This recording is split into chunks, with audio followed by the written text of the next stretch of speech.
Hello everybody, welcome back to my movie review series. Today we'll be discussing 10 Cloverfield Lane.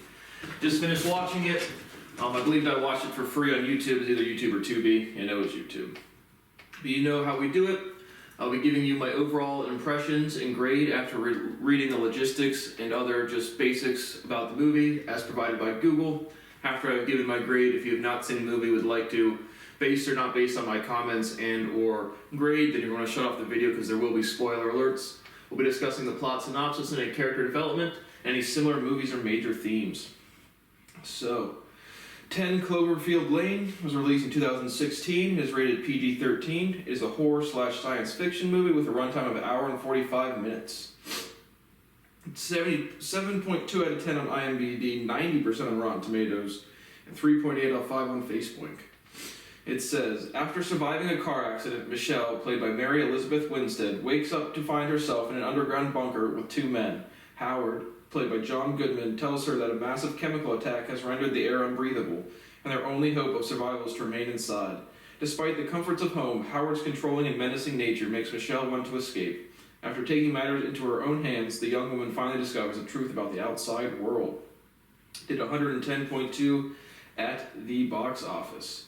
It says there was a sequel called the Cloverfield Paradox. Google says it's intense, brooding, and thrilling. So the setting is pretty much modern day to 2016. I think it's in like Texas somewhere, just like kind of southern United States. But set in a modern time frame. Again, horror, sci-fi/thriller. I thought the overall build-up had me intrigued. I thought the resolution was underwhelming. But I was intrigued throughout the movie, but was kind of disappointed by the end. And always with these kind of, psychological thriller, you're kind of wondering, you're hoping to see something new or novel. I thought the acting was fine. I thought the runtime was fine. I thought the musical score and cinematography was fine. In terms of building suspense or in terms of building, what's going to happen, how is this going to resolve. But overall, I was disappointed by the end of the movie in terms of just not being something super novel, not like it was a bad movie or off-putting. But I'm going to give it a C+.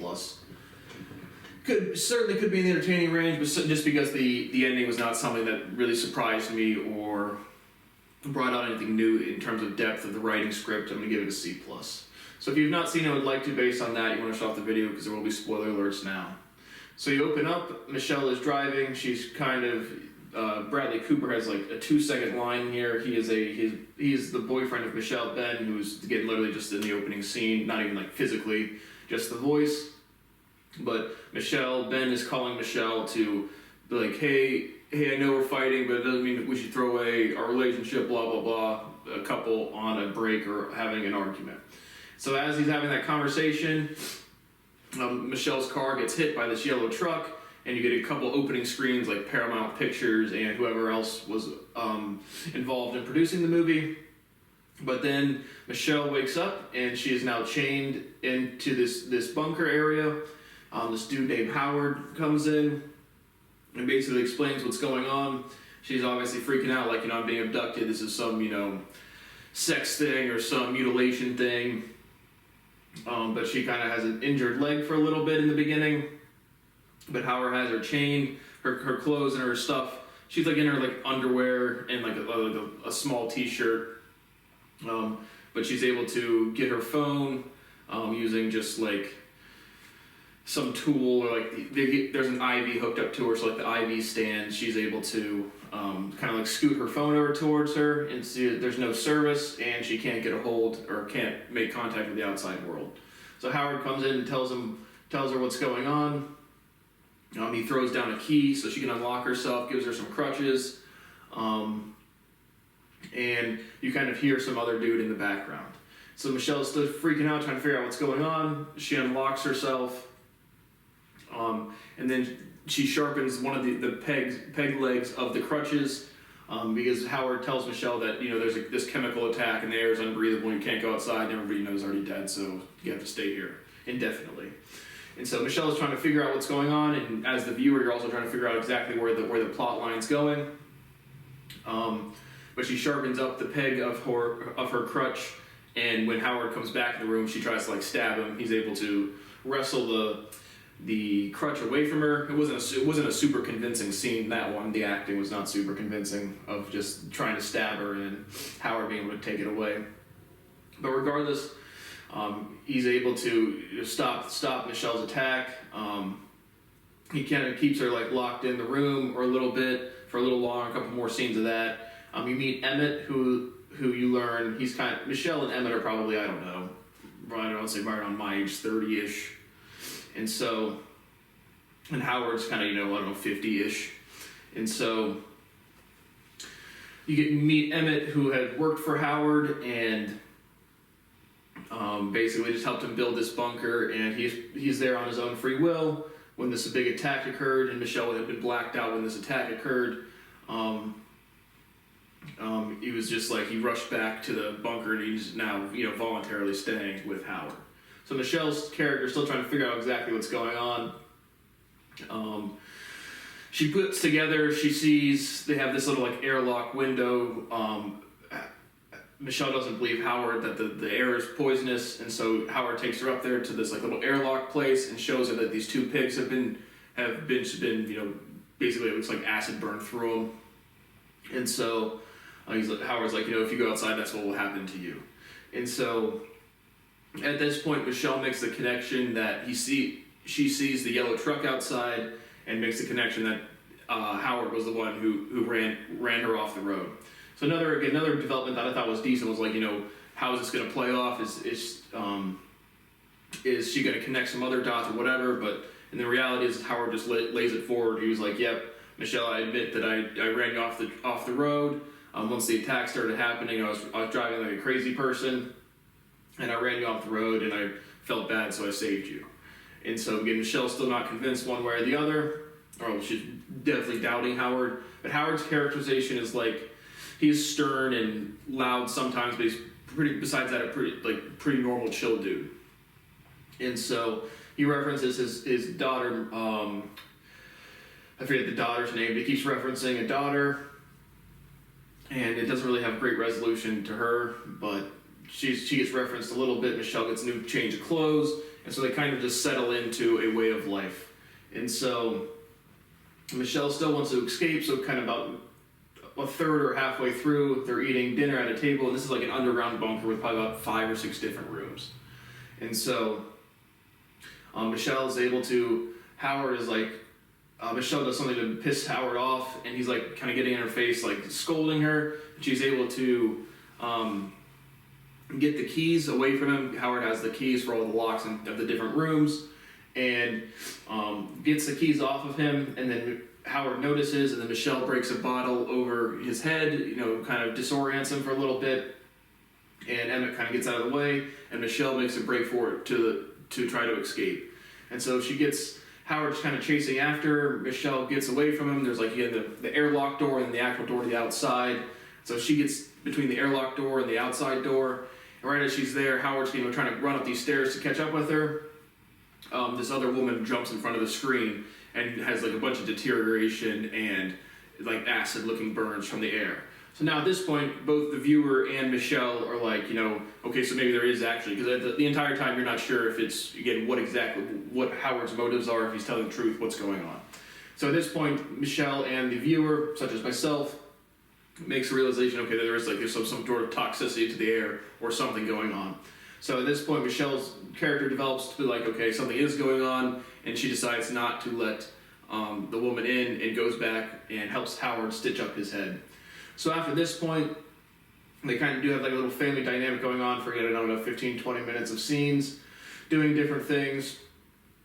Michelle and Emmett bond a little bit, but then the air filtration system goes off.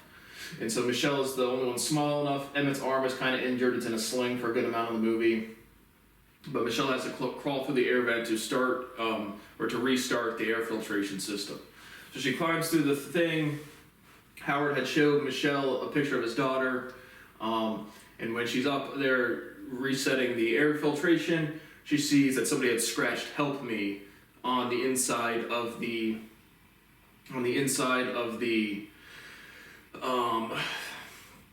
of the glass, and there's some blood on it, and as well as she finds these earrings that are exact earrings that are in the picture of what Howard showed to be his daughter. And so Michelle tells Emmett about that, and Emmett's like, no, that's not his daughter, that's somebody else.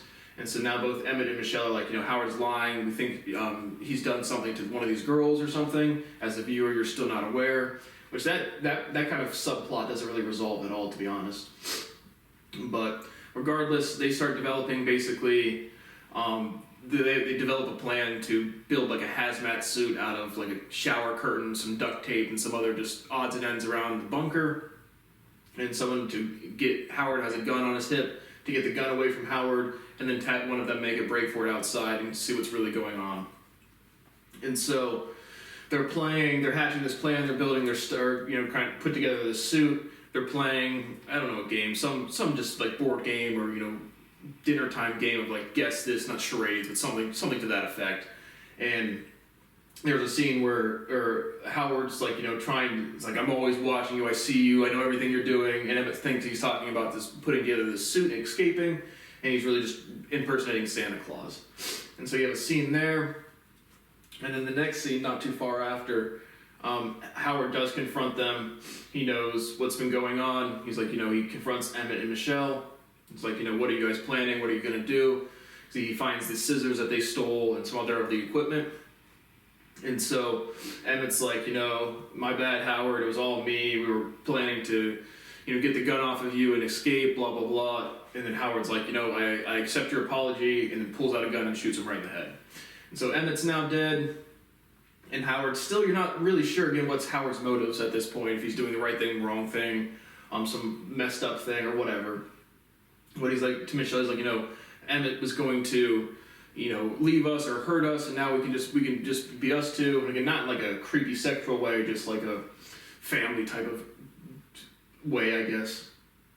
But regardless, that's what happens. And then Howard offers her some ice cream. Michelle's kind of shaken up. Howard also in that scene had like this big vat of acid, and so it's like, this will dissolve anything. And he starts like throwing the items into the acid, and he's like, this will burn your skin off, right before he shoots Emmett.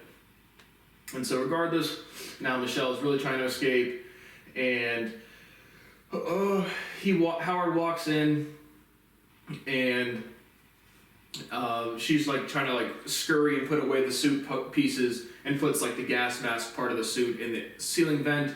As Howard's leaving the room, the screw falls down, and he notices something's not right, and then he sees the other part of the suit underneath her bed. And her bed's literally just a mattress on a concrete floor. And so she runs out of the room. Howard starts chasing after her. You see Ben's body parts being dissolved, or Emmett's body parts being dissolved in the acid. And Michelle is able to, Howard's like, I saved you, and this is how you repay me. And she was like, no, this is how. And then she like kicks over the vat of acid and like burns Howard's face inside pretty good. So she's able to get away. She runs back up. She ties the suit to her leg, like the Shawshank Redemption type thing when he's crawling through the pipe. She crawls through the air vent. Howard starts trying to stab knives through the air ventilation to stop her or to hurt her.